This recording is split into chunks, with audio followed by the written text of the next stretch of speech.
Hello, hello. I'm Abhinandan Sekri, And I'm Nanika. and this is the Awful and Awesome Entertainment Wrap. And this week, Rajshri is on the beaches of Sri Lanka, and I don't know whether you're following her on Insta and Twitter. She's very helpfully putting up pictures and videos of. Well, I hope she's having a good time. I hope so too. I hope that shark has fed itself. Well, no, Rajshri joking. I know you'll kick the shark's ass. But so this week we have watched Spider-Man No Way Home. And I use the word we liberally. So Nanika has watched Spider-Man No Way Home, The Witcher Season 2.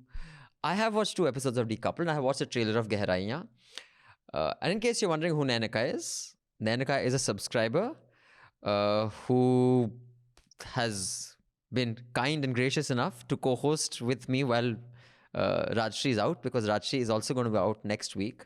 Well, I talked myself into this, so I'm very glad to have gotten the opportunity. Yes, Nanika. So let me just first, I have a few questions for you. Yes. Your Twitter handle is at Top Notch Quark. Yes. You're subscribed since 2018. You're a chemical engineer working with a private company. It's actually a multinational that makes products like phones and stuff like that, fancy products. And your Twitter status is everyone thinks I'm a vegetable, but I'm more like an exotic fruit. Okay. In my defense, I chose that when I was 14, so I don't think it should be held against me. Okay. And you're no longer a teenager because you I am have to not. have probably, finished college. So you will Yes. probably have entered your 20s. And your favorite book is Name of the Rose by, Umberto Eco. okay, and Bell Jar by Sylvia Plath. Okay. I haven't read either. And your favorite movie is Contact. Yes. That's the one with Jodie Foster. Right. I think I've seen it. But It's a Carl Sagan book, and then it was adapted into a movie. And she essentially is a space explorer and manages to go into the outer space. right. So yeah, it's very interesting. It's a very beautiful movie, and it has. I mean, yeah, I would recommend it. Okay. So Nanika would recommend that. And Nanika, your take on Awful and Awesome, you can be brutally honest. Is it too much of an uncle auntie gab fest? Oh, absolutely. But that is why I listen to it. At least she's honest. But no, I mean, the banter is definitely, I think you've had so many people tell you, like, write in and tell you that the banter is the best bit of it. And we have had a lot of people write in and tell us that I talk complete nonsense and I have no idea about pop culture. So that's that too. Well, Can't ignore that. I like your takes, and Rajashree always like comes in with facts which are frequently wrong, but still interesting But to they're listen still to. alternative They're facts. great to listen to, so I don't mind the fact that they're wrong. They're interesting. At least Yeah, they're very interesting and wrong. definitely- They're interesting, so she's allowed to like lie a little bit. Right. And yeah, otherwise, apart from the Gab Fest, I mean, I don't really need like inputs on what to. I just like need like a general idea. I don't need to go into the technicalities of it. And I think most of the listeners are not like author filmmakers themselves. So they're just like they just want a roundup of what is happening. And I think the podcast delivers on that. So Nanika, you are going to tell us about Spider-Man No Way Home. Yes. So do tell us what you thought of the film, watch, not watch, and you're also going to tell us about The Witcher Season 2. But let me start off with an email. Okay, sure. Okay, let's start with this and then get ready, because then you just have to tell us, because people have to get something, because I watched nothing this week. Actually, I watched 2 episodes, but I will not talk too much about that. Okay. This letter is from Anonymous. It's really unfortunate that Abhinandan glorified bullying on Amit Verma's podcast. The argument of bullying making people tough is pretty much the same argument for why parents should hit children. It's also strange that you think it was perfectly okay for your sisters to beat you up and bully you. Your glorification of physical beatings to children and at college campuses is probably the worst thing you have said. You have repeatedly said that you don't change your mind. Well, I've actually said that I don't always change my mind. I have changed my mind on many things. So I just hope people who listen to you are not influenced by this opinion of yours. Sorry, forgot to add this. I don't mean to attack Abhinandan personally, only his views on this issue. I think he has been a victim of bullying and a very aggressive atmosphere, and that has probably resulted in him being so aggressive and having anger issues. How dare you say that? How dare you say that? But Anonymous, thank you for sharing your views. Thank you for your subscription. Thank you for your support and your polite disagreement with me. Just 2 quick things. I will not I mean, when I say it's perfectly okay for my sisters to hit me, I have always said this. We are products of our times. I don't think today it's okay to, beat kids. My generation, I have two sisters, have never touched their kids. I've never touched them either. Uh, but it was okay at that time, and I don't think there's anything wrong with my mother or my sister for hitting us because it was accepted. I think what a lot of Gen Z and millennials don't understand is that a lot of things that you guys do will be deeply problematic 30 years from now, but that doesn't make you fucked up today. By today's standards, you're okay. So therefore, I think it was perfectly fine for my sisters to hit me at that time because siblings do that to each other at that time in the 70s and 80s. And that doesn't make anyone particularly evil or good or otherwise. So this whole projecting a 2021 value to a 70s child is unwise. And I would not recommend it because it is highly unlikely will convince anyone of anything other than it'll be an echo chamber of other, millennials and 20-somethings. And I think there is something to be said for tough love for someone who's my age, maybe not for someone who's yours. Things change, values change, patterns change. That doesn't make one person right and the other wrong, is all I will say. Your views on the subject.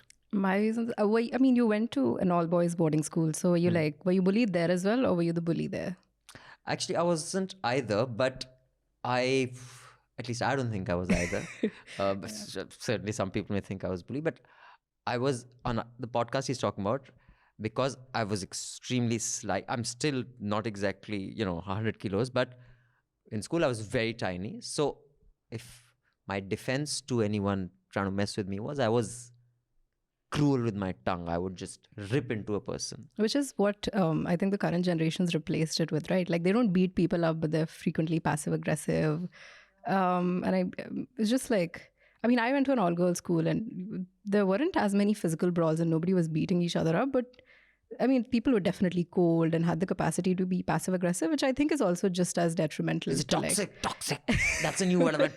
Toxic ho gaya hai. No, I wouldn't call it toxic. I would again say that we were growing up like we were.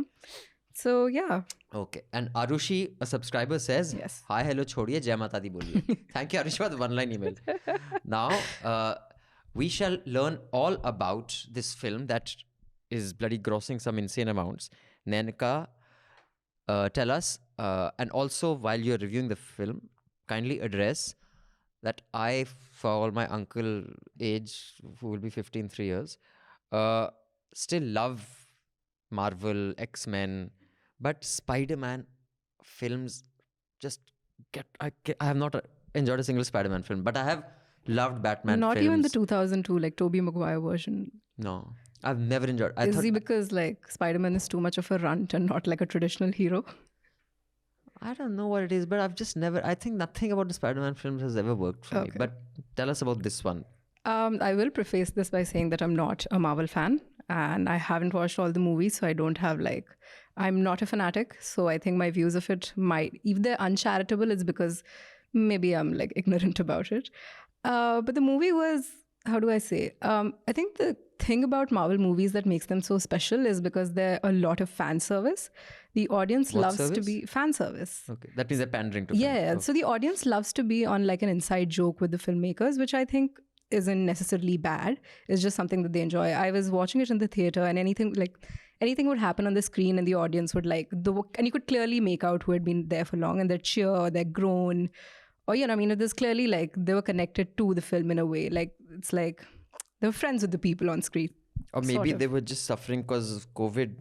So many people in a hall. I hope not. It wasn't like, No. I can clearly make out a cheer from a cuff.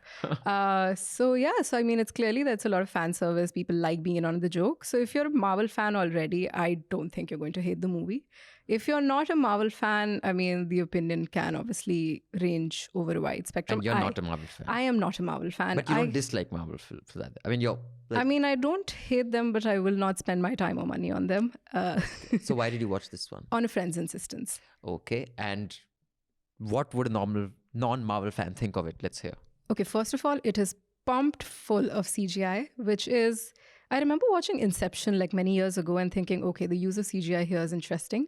But I think now they've just like gotten wacky with it, where they're like, it needs to be sprinkled everywhere. So it makes the movie look ugly in ways that it shouldn't. And ideally, you can use computer graphics in like an interesting way, but unfortunately, Spider-Man did not do that. It tried to really play with it, but it just came across as like contrite. Okay, and this is written by Chris McKenna and Eric Sommers. Yes, directed by John Watts, I see. who Acha. has directed all the other Spider-Man movies, the Tom Holland Spider-Man movies, the past three of them. The one where they go for this holiday. I've yes, watched that yes, one. yes, yes, on yes, that- yes, yes. It's not the Leaning Tower of Pisa, sorry. Where they get stuck on this thing now, where the clock, all of them are there. I do not remember Okay, that. so actually, I'm getting it wrong. But yeah. Okay. So John Watts has directed the third installment of this series as well. And yeah, the CGI was insane. And Benedict Cumberbatch is like the sidekick there? He is, yes, he's reprised his role as Doctor Stranger there, but he is also a little annoying. Like, the plot makes absolutely no sense. Like, Tom Holland's clearly grown up, and to see him make such stupid choices, I mean, he's supposed to play a teenager, but just like, even for a teenager, those choices are too stupid. And the fact that Doctor Stranger plays along with it, so the plot definitely feels like a little, as I said, it's a lot of fan service, but it's not a lot of plot. Okay, now this guy, Jonathan Collier, whatever, who plays the go-to guy for Iron Man. What's he? So he's become this guy's sidekick now? Spider-Man's like, what is his role? Because Iron Man's dead, right? Iron Man is dead, but that person, okay, so no, I mean, Spoilers coming up, so you don't miss Rajshri. Nanika said, fuck it, yes. I'll give spoilers. No spoilers. I mean, I think it's not even a spoiler, but I think he's dating Aunt May, so he's just sort of in the story. And that's Marissa Tomei, is that yes, her? Marissa Tomei, the very beautiful Marissa Tomei. Can you imagine she's playing an aunt, man? Dude, that means I'm really old. Like, she's Aunt She's May. 52 Like, or something. yeah, but when... I mean, But you're not 52. Yeah, but dude, when I was in my, teens or early 20s is when she had done that film where in the trailer which she just take off with the couch and so, she's playing Aunt May 52, so clearly things have moved way beyond what I thought. Yeah. So he's just like, he's a minor character, John. So he's it's not like he's this he's guy's... not moving the plot forward, he's just sort of there. No, but I've heard, my niece went and saw it and she told me the whole story. I thought in case I have to throw in some expertise, audience shouldn't say, ye to kuch dekh ke aata hi nahi. So first I actually contemplated. See, I'm so honest. I contemplated, let me pretend I watched it and let me hear the whole story. So, spoiler alert, Marissa Tomei dies. And I was like, serves her right for telling him not to punish those 7 guys. Tough love. Bad spoiler, no. I mean, first of all, spoiler alert, then you should have at least given a pause. Like, it's not even enough time. Is that how it works? You should give it a pause. Like, what if I'm listening to it? It's not even enough time for me to unlock my phone and pause the podcast. So now damn. So then at heavy least... spoilers alert. So that at least people have to work on their reflexes, those who watch this. You have to have fast reflexes. But just like Spider-Man has to work on his reflexes. So, for sure. So I heard the full story. There's a lot of stuff that's happened. Like, when she was halfway through, I thought that's the end of the film. No. I said, so how much is left? She says, no, this is just halfway. Now there's the rest of the halfway. Yeah, I was like, as wow, I said, it's a the long plot is film. very contrite. There's too much happening. There's too many people. No, so I know that he has access to the nanotech that Iron Man had access to. Because the Spider-Man I grew up with did not have access. Yeah, he absolutely. Had to put Exactly. I think somebody even pointed it out that the Spider-Man now has just too many gadgets. It takes away the fun. So if this guy is not his sidekick, how is he figuring out all those gadgets? Well, he's smart. I mean, again, as I said, the plot is contrite, but he's smart enough as a teenager to be able to figure it out. He's never gone to college, but he is smart enough to figure it out. I see. I wonder how he's figuring it out, but good luck to him, clearly. Okay. So any other inputs about the film before you tell us about the Witcher season? And I read a couple of other mails. Well, I judge movies mostly based on how blown away I am while sitting in the theater, and I was not. So in my limited capacity, I will say, if you're a Marvel fan, you're going to watch it anyway. So why listen to me? If you're not a Marvel fan, you're better off watching it someday on Netflix, like some weekend when you're just tired and don't want to put your brain to work. So you think actually people make their decision on what to watch and what not to after listening to this podcast? Absolutely not, but I'm trying to be kind. Absolutely not. Said without a hitch. Matlab ek thoda bhi nahi ki bhai shayad. But I mean, how much do you believe people look at this as a recommendation podcast or just like they're here for the fun? So honestly, I think there's like a bunch of films like what Deepika Padukone films in me or Shah Rukh Khan films in me. You can say what you want, I I'll will watch go it watch in all likelihood. Then there is the other Ajay Devgan and Akshay Kumar films in me. You can say what you want, I will not watch it. It's the ones in the middle, which may be a combination of, say, Yami Gautam and I don't know, Saif. Yeah. Okay, not Saif, I'm being too kind. Maybe Yami Gautam, and think of a nice actor who. Ayushmann Khurrana? Yeah, Ayushmann Khurrana. That may tip me one way or the other. Or Sanjay Dutt and Preeti Zinta. Maybe I'll get tipped one way or the other. But yeah, on most other stuff, no, it doesn't. I'm trying to recall if there's something that I've watched just on the recommendation of Awful and Awesome alone, but I can't recall right now. So Okay. In case you can recall, you can mail us, but we only read subscriber emails out loud. You have to be a subscriber. Go to newslaundry.com, click on the subscribe button and pay to keep news free, because we take no ads from either governments. And you must have seen the governments are going insane advertising these days. Do you know why? Because there are 5 states that are going to go to elections soon. So all your hard-earned tax money, which you think is going to make roads, etc., is going to advertise on media, so that the media is reporting supposedly to serve you while surviving on ads of the government paid for by you. So figure that out if that's sensible. And if you figure it out, you'll know what to do. Go to newslaundry.com, click on the subscribe button and pay to keep news free, because when the public pays, the public is served. Check out our ground reports. You can click on the link in the show notes, or you can just write to newslaundry.com/podcast-letters, in the sense you can enter that in. And if you really find that also too difficult, just mail podcasts, plural, at newslaundry.com. Okay, sorry. Right. And if that's too much for you, just write to email-podcasts@newslaundry.com. Sorry. Email-podcasts@newslaundry.com. But we'd prefer it if you just click on the link in the show notes and just enter your email there. And so because then it restricts the amount of words that you will use.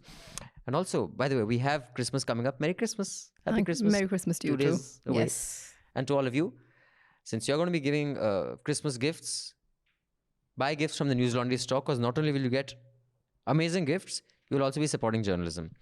So do that. Now, Nanika, I'll just read one more mail. This is from Mohit. Nikku bhai, hats off to you. In what world you look like 47 years old? I live in Germany, which according to stats is one of the best countries to live in. Mohit, I live in Delhi, which according to stats is one of the worst cities to live in. And I find whenever I and my wife saw you, we got amazed every time. We are 33, but after seeing you, we look like 47. Please tell us your magical routine of food, because we cycle a lot, eat healthy food, but still can't touch your aura. And last, mushk is not perfume, which you explained. Meaning of mushk is odor. Mohit, that's correct. But I think mushk means a pleasant odor. It can't say, अपने मोजे किसने उतारे मुश्क आ रही है. I think it has to say, मुश्क किसने अपने बाल लहराए हैं मुश्क आ रही है. I think so. Do you know? Can you shed light on this? Yeah, it's supposed to be pleasant bodily odor. Like it's not related to like anything disgusting. Okay, so mushk has to be pleasant. Yes. So it can't be, yaar, durian kisne kaata, mushk aa rahi hai. No, it can't be that.